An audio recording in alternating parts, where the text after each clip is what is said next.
미국 증시와 유럽 증시, 거기에 또 일본 증시까지 차례대로 사상 최고치를 경신하고 있습니다. 자, 이렇게 사상 최고치를 경신하는 가장 큰 이유, 미국에는 M7, 또 일본에는 사무라이 7 같은 주도주가 있기 때문이 아닌가 싶은데요. 특히 미국 같은 경우에는 엔비디아발 불꽃 장세가 나타나고 있다고 합니다. 참 저희 입장에서는 부러울 따름인데 오늘은 이 주제를 통해서 얘기 나눠보겠습니다. 도움 말씀에 한국경제신문의 한상춘 논설위원 나와 계십니다. 안녕하십니까? 네, 안녕하십니까? 네, 미국 증시 정말 놀랍습니다. 자, 나스닥 같은 경우에는 오늘 3%까지 찍을 뻔했었고요. 놀라운 상승 랠리 기록하고 있는데 어떻게 보셨습니까? 부럽죠? 예, 맞습니다. 그리고 작년 그서부터 여러 가지 경기 침체 얘기했지만 미국 경제는 뭘 해도 잘 된다. 그리고 최근에 엔비디아 실적과 관련해서는 예. 로버트 프로스트의 가지 않는 길이 있으면 가는 길과 가지 않는 길이 있으면 가지 않는 길을 선택하시는 게 좋지 않느냐 하는 그런 쪽도 말씀을 드렸습니다는. 예. 세계 증시 상당히 좋죠. 여기 우리 마감 지수로 이렇게 미국과 일본 증시를 보여주고 있습니다는 사상 최고치 행렬을 갖고 있죠. 그래서 오늘 그 방송 오는데 굉장히 좀 이렇게 어떤 주제를 갖고 얘기할까 하는 측면에서 우리 그 시청자분 입장에서는 아무래도 미국 증시가 일본 증시보다는 더 투자하시는 분이 많기 때문에 엔비디아 같은 이런 장세 가지고 좀 얘기하는 게 좋지 않냐 하는 생각이 듭니다. 예. 그리고 지난달 1월 22일 날 일본 증시 방송 말씀드리면서 다음 달에는 사상 최고치 경우에 따라서는 그렇죠. 4만 포인트도 이렇게 다다를 수 있다 하는 내용이 그 이상으로 벗어나지 않기 때문에 그걸 좀 참조로 일본 증시 관련돼서는 1월 22일 날 다음 달 그러니까 이달이 되겠죠. 예. 이달에 4만 포인트 넘을 수도 있겠다 하는 얘기를 말씀드렸는데요. 그 내용을 좀 참조로 하실 필요가 있다 하는 것을 말씀드리겠습니다. 예. 왜 가지 않은 길을 얘기했느냐 하면 사실 미국 증시가 지난주에 6주간의 상승세에서 하락세로 이제 돌아섰지 않습니까? 예. 그래서 말이 많았었죠. 결과적으로 보면 이게 일시 조정이냐 아니면 본격적인 조정이냐. 근데 PER과 PBR로 볼 때는 가지 않는 길이 사실 고평가 국면이기 때문에 이 국면을 한번 고평가 여부와 관계없이 한번 가보겠다 하는 말씀을 드렸었는데요. 예. 결국 엔비디아 실적 굉장히 좋게 나왔죠. 그렇죠. 그래서 이 갈림길에 가장 중요했던 엔비디아 실적이 어제 나왔는데요. 다들 아실 거로 생각됩니다. 그래서 그 내용은 시청자분한테 다 눈에 익은 용어이기 때문에 결국 정리는 해드리지 않겠고요. 결국 젠슨 황의 법칙, 엔비디아 창업자의 젠슨 황의 법칙에 부합되느냐 했을 때는 전년 동기 비로는 부합되는데 전분기 대비로는 작년 3분기 대비면 부합될 것인가 하는 이 측면인데요. 결국 어제 발표했던 내용은 어닝 서프라이스를 기록하면서 전분기 대비도 부합됐기 때문에 자 오늘 방송을 준비하면서 1시 정도에 우리가 통화하는데요. 미국의 골디락스 장세다. 미국 증시 관련해서 가장 좋은 용어가 골디락스 장세 아닙니까? 그렇죠. 근데 저랑 같이 통화했던 사람이 무슨 얘기입니까? 골디락스의 장세가 아니라 파이어 마켓입니다. 불꽃 장세입니다. 실제로 불꽃 장세니까 지난 어제 시간에서 한 7% 올랐죠. 그렇죠. 오늘 장중에 한 16% 올랐습니까? 이거 합치면 20% 넘었습니다. 그러니까 이게 1년치가 아니라 하루에 넘었거든요. 그러니까 파이어 마켓, 불꽃 마켓이 되게 돼요. 그래서 저도 골디락스보다 아주 더 심한 용어가 장세 용어가 파이어 마켓, 불꽃 장세라는 것을 저도 배웠습니다. 아마 그게 아주 엔비디아의 주가 상승세를 보면은 아주 폭발적인 불꽃 장세가 아닌가. 여의도에서 불꽃 터뜨릴 때 그 장세가 아닌가 하는 생각이 듭니다. 예, 맞습니다. 그만큼 투자 심리도 많이 회복되고 또 뜨겁게 타오르는 모습도 나타나고 있는데요. 월가에서 가장 주목한 부분이 있었습니다. 바로 젠슨 황이 언급했던 티핑 포인트. 증시 측면에서는 어떤 의미가 있는지 설명해 주시죠. 네, 두 가지 측면에서 티핑 포인트가 굉장히 많이 화제가 되고 있죠. 지금도 화제가 되고 있습니다. 원래 시청자 여러분, 지금 김채영 PD께서 보여주시는 젠슨 황, 엔비디아의 창업자가 티핑 포인트 얘기했는데요. 이거에 계속해서 곱씹는 이유는 일단은 젠슨 황의 이렇게 티핑 포인트는 시청자 여러분 아시겠습니다는 원래 이게 부정적 용어입니다. 과거에 1987년 블랙 먼데이 시절, 그 다음에 9/11 사건에 주가가 떨어질 때는 정점에 있다가 주가가 프레시 크래시하는 이런 모습에 그 마지막 정점 부분을 보통 티핑 포인트다 하고 우리가 그린란드에 지금 얼음이 녹아 떨어지고 있습니다는 얼음이 햇볕에 받더라도 발에 녹는 게 아니거든요. 예. 근데 그게 인내하는 지점을 벗어났을 때는 얼음이 겉면을 표적을 넣기 싫어는 그냥 흘러내리거든요. 그래서 부정적인데 젠스랑의 티핑 포인트는 사실 긍정적 의미를 사용했다 하는 측면에서 상당히 의미가 크다 하는 것 좀 말씀을 드리고 예. 그런 측면에서 젠스랑이라는 분은 굉장히 미래에 대해서 아주 긍정적인 시각을 갖고 있다 하는 이 측면이 월가에 화답된다 이렇게 보여졌습니다. 예. 그런 측면에서 증시적 측면에서 티핑 포인트가 어떤 의미인가 하는 것은 이전에도 한번 말씀드렸습니다. 지금은 골드만삭스의 10여 법칙을 떠나서 구글의 조지 레리어스 얘가 했던 대세 법칙을 얘기했습니다. 그때 서울의 봄 얘기하면 서울의 봄이죠. 예, 얘기하면서 관객이 1000만이 들어온다 하면 10%에 해당되는 100만이 들어갈 때는 설왕설래한다. 어떤 사람은 좋았다 그리고 어떤 사람은 나빴다 그린다.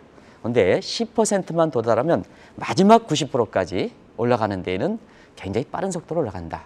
바로 마켓 시어가 10% 도달 여부. 그 부분이 뭐냐?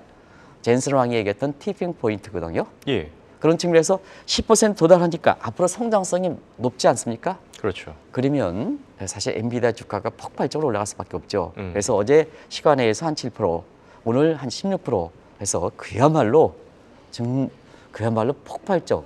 우리가 김재현께서 보여주겠습니다는 그래프가 예. 너무 가파라서 그런지 사실 그리기가 상당히 어려운 이런 쪽의 이게 모습을 보는 것 같습니다. 그래서 젠스랑의 이렇게 말했던 그 티핑 포인트는 긍정적 측면이다.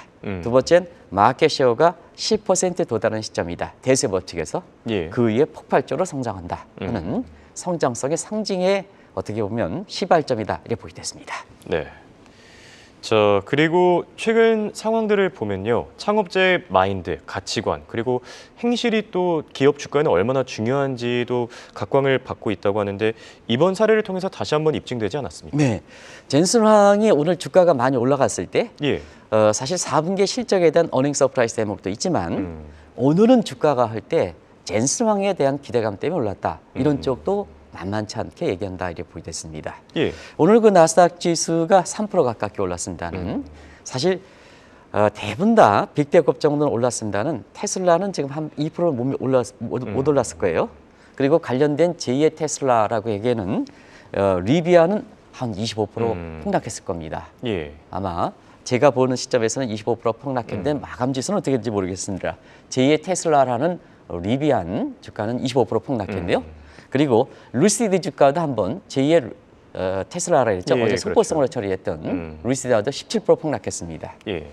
이런 과정에서 보면 일론 머스크의 영향이 많이 강하게 받았다. 물론 전기차 업종에 대해서 얘기했습니다는 그런 측면에서 자 우리나라의 오너들, 금융사의 오너들, 그 다음에 이 테슬라의 창업자 일론 머스크들, 그리고 사실 엔비디아의 창업자 젠스랑 이 오너들이든가 일단은 금융사 직원들이든가 각 상장사의 회사들의 어떤 오너들의 역할이 굉장히 중요하다는 것을 다시 한번 보여준 대목이 아닌가 생각합니다. 예. 그래서 월가에서는 오늘 주가에서 보면 테슬라 관련된 주가는 약세, 그다음에 엔비디아 관련된 주가는 폭발적 상승하다 보니까 이게 어떤 요인일까? 실적은 뭐 이렇게 나왔습니다는 보여졌습니다. 어떨까 하는 측면에서 오너에 대한 평가들이 나온다 이렇게 보여졌습니다. 그런 과정에서 일론 머스크와 젠스랑이 불교하는데요. 젠스랑은 AI에 대한 소신적 깨끗한 이미지.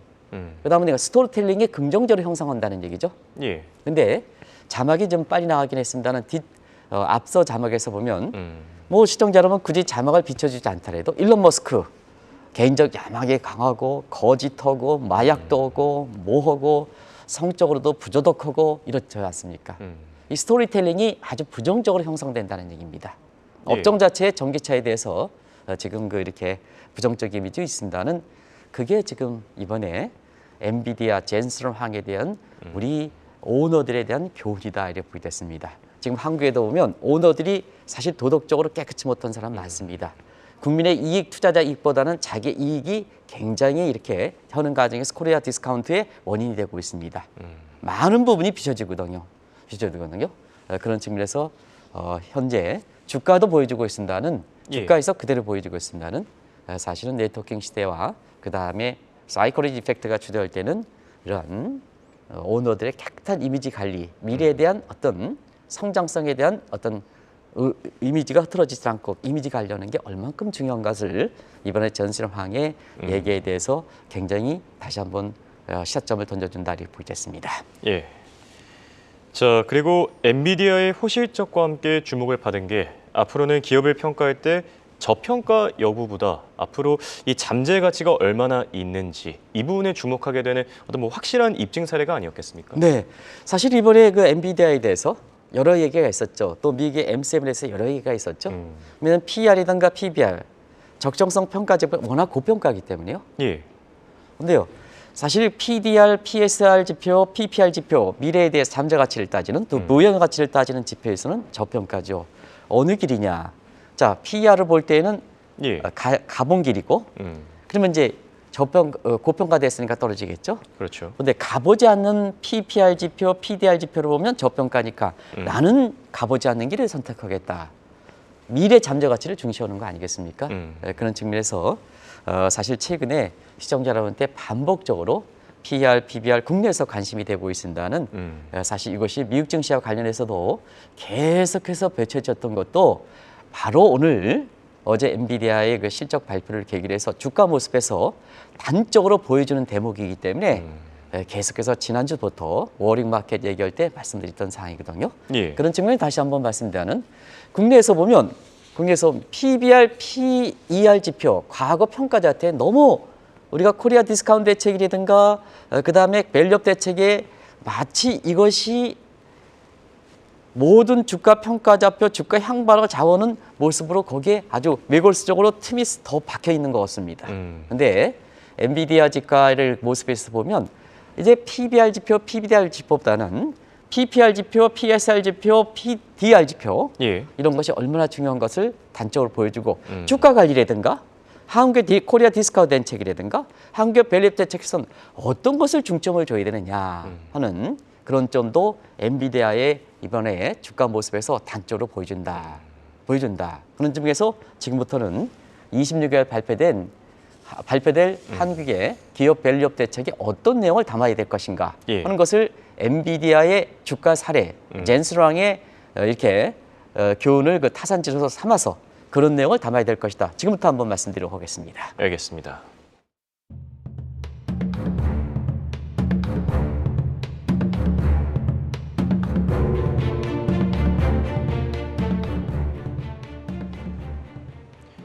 코리아 디스카운트 해소와 관련해 저PBR 종목이 관심이 되고 있지만 엔비디아 사례를 통해서 PBR의 비밀을 알게 되는 계기가 마련됐다. 이런 얘기들이 나오고 있네요. 네, 사실 PBR 수가가 이제 이번에 밝혀진 거죠. 예. 단순히 PBR이 낮다고 해서 그 끌어올린다고 해서 주가가 올라갈 것이냐. 그렇지 않다는 얘기입니다. 그렇죠. 그런 측면에서 그래서 생산성이라든가 매크로 사이드는 생산성이라든가 기업 차원에서는 미래의 잠재 가치가 얼만큼 중요한 것을 사실 경제적 측면이라든가 한 기업적 측면에서 보여준 대목이 아닌가 생각합니다. 그런 측면에서 자 엔비디아 고평가죠. 고PBR 종목이죠. 근데 생산성과 미래 잠재 가치가 높다 보니까 그 고평가 없이 폭발적으로 증가한다 이렇게 보겠습니다. 한국의 저PBR 뭐 사기에서 굉장히 노력하고 있습니다는 예. 과연 우리 경제 전체적 차원에서 생산성이 얼만큼 보쳐줄 것이냐. 우리 매크로 사이드의 생산성이 얼만큼 높을 것이냐 하는 측면. 그다음에 해당 저PBR 종목에 소속돼 있다 하더라도 예. 미래 잠재 가치가 얼만큼 좋을까? 보험주라든가 금융주나 증권주가 이런 것이 미래 잠재 가치가 얼마나 높을까? 한번 것을 이번에 엔비디아의 이렇게 주가 사례를 통해서 단적으로 보여주는 대목이다 한 걸 말씀드리겠습니다. 예. 또 일본이 지금 증시가 사상 최고치를 기록한 입장입니다는 일본이 단순히 저PBR 종목을 끌어올리냐? 그렇지 않습니다. 반도체 분야, 빅테크와 관련해서 반도체 분야가 세계 마켓시어가 30%입니다. 그리고 지금 전기차 죽는 대신에 하이브리드카가 쏘고 있는데요. 도요타가 사실 하이브리드카의 선두격으로 부각되고 있습니다. 그렇죠. 그리고 일본의 수출과 관련돼서 자 미쓰비시 상사가 사무라이 샘에 속해 있는데요. 우리도 말씀드렸습니다는 자 워렌 버핏이 왜 이 종목을 샀을까 하는 측면에서는 전 세계를 누비쓰는 미쓰비시 상사, 일본의 상사들이 바치고 있습니다. 그런 측면에서 지금 우리나라 같은 경우에는 예. 과연 코리아 디스카운트 대책의 저PBR 종목이 지금 아주 거기에 박혀 있습니다는 우리 경제 전체적인 차원에서 얼마큼 생산성이 높은가 이걸 한번 그렇죠. 봐야 되고요. 그다음에 저PBR 종목도 미래 잠재 가치가 어떻게 될 것이냐. 없다면 사실 미국의 M7 종목이라든가 이번에 일본의 사무라이 7 종목 같은 이런 것은 그래서 이제 외국인한테 한국에 그런 영화가 있습니까? 이 일곱 사람이 탁 나와가지고 하는 영화가 있습니까? 하는데 예. 우리는 공교롭게도 찾아보니까 없더라고요. 근데 전 세계를 누빈 사람이 누구냐? 전 세계를 손흥민, 뭐 이강인 이런 반도 있습니다는 사실 전 세계를 누볐던 게 BTS지 않습니까? 그렇죠. 그래서 BTS 전 세계를 누빌 수 있는 BTS 7 종목이 있느냐 이걸 얘기하는 거거든요. 예. 그런 내용을 한번 자세하게 살펴보도록 하겠습니다. 알겠습니다. 그리고 월가에서 재밌는 얘기가 하나 있더라고요. 테일러 스위프트, 굉장히 유명한 팝 가수죠. 그런데 엔비디아의 창업자인 젠슨 황이 앞으로 글로벌 산업계의 테일러 스위프트가 될 거다. 이건 어떤 얘기죠? 네, 바로 그 내용이 이제 오늘 월가에서 나왔습니다. 젠슨 황의 PT pinpoint에 대해서 계속해서 곱씹으면서 이게 어떤 의미일까 하는 예. 측면에서 결과적으로 보면 지금은 디지털 환경입니다. 소셜 네트워크입니다. 사회적으로 보면 서로 홍영크랑 나랑 서로 연결돼 있습니다. 하이 커넥션 소사이티 초연결 사회거든요. 초연결 사회에서는 사실 네트워킹 효과와 사이코로지 이펙트 심리효과가 중요하다는 얘기입니다. 예. 그런 과정에서 우리가 이 엔비디아 실적 전에 느닷없이 로버트 실로의 내러티브 이코노믹스 이야기 경제학에 대해서 말씀드린 적이 있습니다. 또 최근에 한국의 그 이렇게 저PBR 관련해서 우리 박순혁 그런 분이라든가 그 다음에 정의정 이런 분들이 행동주의로 이렇게 주청에 나설 것이다 하는 측면에서 다시 행동주의 경제학이 이렇게 부각되고 있는데요. 행동주의 경제학의 가장 요체는 정신은 경제는 심리다 이런 얘기를 했습니다. 예. 그러면 왜 젠슨 황이 오늘 테일러 시프트와 비교했을까 그런 측면을 이렇게 보면 일단은 한번 보겠습니다. 자, 이야기 경제에서 스토리텔링이 긍정적으로 미치느냐 부정적으로 미치느냐 상황에서 밴덤 경제의 결과가 달라진다는 얘기입니다. 그런 과정에서 젠슨 황이 미 산업계의 테일러 시프트가 될 것이라 하는 것은 젠슨 황 깨끗한 이미지 또 굉장히 신뢰성이 높죠. 산업 자체에서 보면 굉장히 지금 골든골 상태고 미국의 산업계에서 보면은 사실 AI가 모든 게 드라이빙 폴스 동력이고 미국 증시에서는 M7 분절화해서 마이크로소프트, 엔비디아, 메타 같은 AI가 확신되는 상태이지 않습니까? 예. 모든 것이 꽃이지 않습니까? 그러면 이 분에 대해서 이미지가 긍정적 이미지가 되면 스토리텔링 전파한다는 얘기입니다. 그럼 팬덤이 형성된다는 얘기입니다. 팬덤이 형성되면 기대감 때문에 주가가 올라간다는 얘기입니다. 그래서 어제는 시간회에서 장에서 어닝 서프라이즈 주가가 올라갔는데요. 오늘은 젠슨 황이 산업계 테일러 시프트가 되면서 결과적으로 보면 사실 주가가 오늘 16% 정도 끌어올리는 배경이다 이렇게 됐습니다. 오늘 주가가 780달러가 됐네요. 벌써 예. 740달러 됐네요. 그렇게 되는 것 같습니다. 그런 내용들이 오늘 새롭게 나오는 거다 이렇게 됐습니다. 알겠습니다. 자, 이렇게 좋은 분위기에 찬물을 끼얹고 싶은 건 아닌데요. 사실 이렇게 장 분위기가 좋을 때 조심해야 된다는 목소리도 끊이질 않거든요. 불꽃 장세의 반대말, 플래시 크래시가 맞을 것 같은데 이 플래시 크래시 가능성도 커지고 있지 않습니까? 당연히 그 PER이든가 PBR을 보면 지금 이래 주가가 올라가는 것이 사실 뉴노멀 환경을 감안하지 않고 과거의 차트 분석 이렇게 모델링 분석해서 PER 따지고 이렇게 하면 당연히 이거 이해할 수가 없는 거죠. 예. 가보지 않는 길이죠. 그러다 보니까 주가가 이렇게 폭발적으로 파이어 마켓이 되면 불꽃이 꺼지길 되거든요. 떨어지면서 불꽃이 여의도 불꽃 보셨지 않습니까? 올라갈 그렇죠. 때는 화려하게 오다가 꺼지지 않습니다. 비관론이 있는 것도 사실이다 이렇게 됐습니다. 그래서 제2의 닷컴 버블 붕괴 이런 얘기가 나오는 거죠. 그런데 닷컴 버블이 있었을 때 그때와 지금과의 상황은 다르다. 미국 경제 보면 예. 그때는 생산 요소보다는 생산성이 지금은 더 중요하다. 그렇죠. 그리고 그때에 비해서는 굉장히 환경이 많이 디지털이든가 뭔가 이런 쪽으로 바뀌었기 때문에 주가의 평가 자체도 다르다. 그리고 기술적 분석이라든가 그 자체는 순간순간에 의미가 있지만 예. 추세적으로 볼 때는 2001년에 홍영크는 그때 어렸었죠. 그렇죠. 한상준 논설이 그때 당시 한상준 논설의 연가 20년이 지난 시점에서 한상준 논설의 연가는 전혀 다르죠. 제가 방송에서는 계속해서 이렇게 나오고 있습니다는 예. 사실은 저 주변 환경에서 제가 흡수하지 못할 뿐이지 그때에 비해서는 저는 완전히 세계를 지배하는 뭐 소셜 네트워크에 의해 가지고 남아프리카의 얘기도 지금 1분 만에 지금 전해드리는 상황이거든요. 근데 그때 2001년 상황을 지금과 비교해서 제2의 닷컴버블을 얘기할 수 있느냐. 시청자 여러분, 그런 측면에서 예. 스토리텔링, 뉴노멀 쪽인 주가 이렇게 결정 사항을 좀 말씀드리는 건다 이렇게 보게 됐습니다. 알겠습니다. 자, 얘기를 들으면 들을수록 정말 엔비디아가 부러울 뿐입니다. 미국의 M7, 일본의 사무라이 7, 한국의 BTS 7 같은 종목은 없겠습니까? 네, 사실 이 대목에서 이렇게 26일 발표된 기업 밸류에서 예. 뭐 이렇게 지금까지 나온 PBR 종목을 끌어올려라 뭐 이런 쪽으로 그는 시발점이다. 궁극적으로 누누이 말씀드리는 일본의 재팬 디스카운트 대책도 기업 밸류를 끌어올리는, 그래서 두 가지 성장성과 수익성이 있어야 된다 하는 것을 꼭 좀 말씀드리겠습니다. 그런 측면에서 미국 증시가 부럽다 하는데요. 지금 M7 종목이 아주 지금까지 두더죠. 그래서 M7 종목은 아마 자막을 좀 이렇게 점에서 새로운 내용이 있지 않 자막을 한번 비춰주시기 바랍니다. 예. 저도 이제 M7 종목이 유래가 서부 영화, 저도 이거는 본 것 같습니다. 더 매그니피센트 세븐에서 황야의 무법자들 있지 않습니까?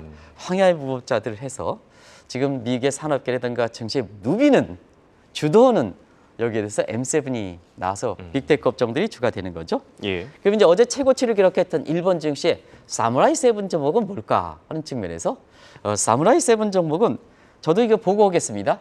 구로사와 하키라 감독의 7인의 사무라이. 그래서 이 내용을 좀 한번 봤습니다. 일본에 저희가 연고가 있어서 도쿠시마의 개인적인 친척이 있어서 예. 요 영화가 있잖아요. 황야의 무법자, 매그니피센트 세븐의 영화를 일본식으로 모방한 겁니다. 그러다 보니까 자, 일본의 지금 증시가 미국 증시는 M7에서 이렇게 올라가고 있습니다는 일본 증시는 사무라이 7의 종목에서 올라간다 이렇게 됐습니다.